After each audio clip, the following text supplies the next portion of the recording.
Untuk contoh korelasi yang negatif adalah antara pasangan mata uang Euro USD dengan USD Kanada. Tabel menunjukkan skala korelasinya itu adalah minus 0,72. Berarti di mana ketika Euro USD-nya naik, maka USD Kanadanya itu kemungkinan besar akan turun karena skala korelasinya itu negatif. Kita akan ambil contoh dengan korelasi yang positif dengan mata uang Aussie USD dan juga New Zealand USD. Korelasi Aussie USD dan juga New Zealand USD, Sobat Trader juga perlu menggunakan time frame yang sama. Sobat Trader bisa lihat pada grafik berikut ini di mana menggunakan time frame yang sama, yaitu di 4 hour ataupun H4 pada mata uang Aussie USD dan juga New Zealand USD. Saat misalkan harga Aussie USD bergerak naik, maka New Zealand USD juga cenderung bergerak naik. Lalu saat misalkan Aussie USD-nya itu turun, maka New Zealand-nya juga lebih cenderung turun. Contoh selanjutnya di korelasi yang positif adalah pada marketnya indeks. Di sini korelasi pasar yang saya ambil adalah di marketnya JPN 225 ataupun indeksnya Jepang dengan indeksnya Amerika, yaitu Dow Jones 30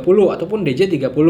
Saat Sobat Trader akan bertransaksi di pasar indeks, Sobat Trader bisa mengambil acuannya itu di pasarnya Dow Jones saja. Karena Dow Jones merupakan pasar Amerika yang menjadikan seluruh acuan pasar global. Jika misalkan Dow Jones-nya itu turun, maka untuk marketnya Nikkei ataupun JPN 225 juga akan turun. Sebaliknya, saat misalkan Dow Jones yang naik, maka JPN 225 juga cenderung akan bergerak naik. Berlaku juga untuk misalkan marketnya itu di S&P 500 ataupun Nasdaq 100 ataupun juga di marketnya indeksnya Hong Kong ataupun HK50. Ketika misalkan Dow Jones-nya itu naik, maka market-market lainnya tersebut juga akan bergerak naik. So, pastikan Sobat Trader saat akan bertransaksi indeks, acuannya di Dow Jones ya Sobat Trader. Selanjutnya untuk korelasi yang negatif, ada contoh yang pertama, saya akan ambil contoh di market USD Swiss franc dan juga Euro Yen. Karena kita mengetahui korelasi negatif itu marketnya akan berlawanan, maka saat misalkan di marketnya USD Swiss franc-nya itu turun, maka di market Euro Yen-nya itu akan naik. Baliknya, ketika USD Swiss franc-nya itu naik, maka kemungkinan besar jika kamu ingin mengetahui materi selanjutnya, daftar akun HSB dengan scan barcode di bawah ini sekarang juga.